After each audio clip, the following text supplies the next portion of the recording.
चुनाव प्रक्रिया को पूरी तरह स्वतंत्र, निष्पक्ष और शांतिपूर्ण ढंग से संपन्न कराने के उद्देश्य से बांकुड़ा जिला प्रशासन द्वारा एक विशेष जागरूकता अभियान चलाया गया।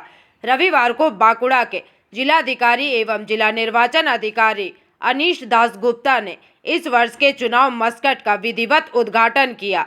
जानकारी के मुताबिक मस्कट के अनावरण के साथ ही रविवार को शहर में एक हाफ मैराथन का भी आयोजन किया गया। इस दौड़ की शुरुआत बांकुड़ा जिलाधिकारी कार्यालय के सामने से हुई, जो कि शहर के विभिन्न मार्गों से होते हुए सर्किट हाउस पर जाकर समाप्त हुई। प्रशासनिक सूत्रों के अनुसार इस प्रतियोगिता में शहर के विभिन्न शिक्षण संस्थानों के 100 से अधिक छात्र छात्राओं और धावकों ने हिस्सा लिया। मैराथन के माध्यम से आम नागरिकों, विशेषकर युवाओं को मतदान के महत्व और लोकतांत्रिक प्रक्रिया में अपनी भागीदारी सुनिश्चित करने के लिए प्रेरित किया गया। जिलाधिकारी अनीश दासगुप्ता ने इस अवसर पर उपस्थित लोगों को संबोधित करते हुए शांतिपूर्ण मतदान की अपील की और चुनाव प्रक्रिया को लेकर प्रशासन की तैयारियों पर भी प्रकाश डाला।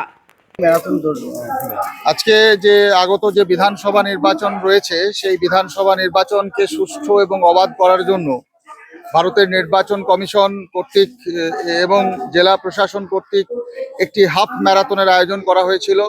সেখানে বিভিন্ন কলেজ এবং স্কুলের ছাত্রছাত্রীরা অংশগ্রহণ করে। বাঁকুড়া খ্রিস্টান কলেজের এনসিসি ক্যাডেটরা, সম্মিলনী কলেজ, শারদামণি কলেজ সহ মিশন গার্লস স্কুল এবং জেলা প্রশাসনের আধিকারিকরা তারা সবাই অংশগ্রহণ করেছিলেন। এবং এর উদ্দেশ্যই হচ্ছে, এই হাফ ম্যারাথনের উদ্দেশ্যই হচ্ছে যে সুষ্ঠু এবং অবাধ নির্বাচন, গণতন্ত্রের যে পিলার সেটা হচ্ছে নির্বাচন কমিশন। নির্বাচন কমিশনের সর্বদাই লক্ষ্য থাকে যাতে মানুষ শান্তিপূর্ণভাবে নির্ভয়ে তার নিজের ভোটটা নিজে প্রয়োগ করতে পারে এবং গণতন্ত্রকে সফল করে তুলতে পারে। সেই উদ্দেশ্য নিয়েই, সেই বার্তা দিতেই, জনগণের কাছে বার্তা দিতেই যে আপনারা ভোট দিন, নির্ভয়ে ভোট দিন, বিবেচনার সাথে ভোট দিন, যাতে গণতন্ত্র সফল হয়ে ওঠে, সেই বার্তা দিতেই আজকে হাফ ম্যারাথন।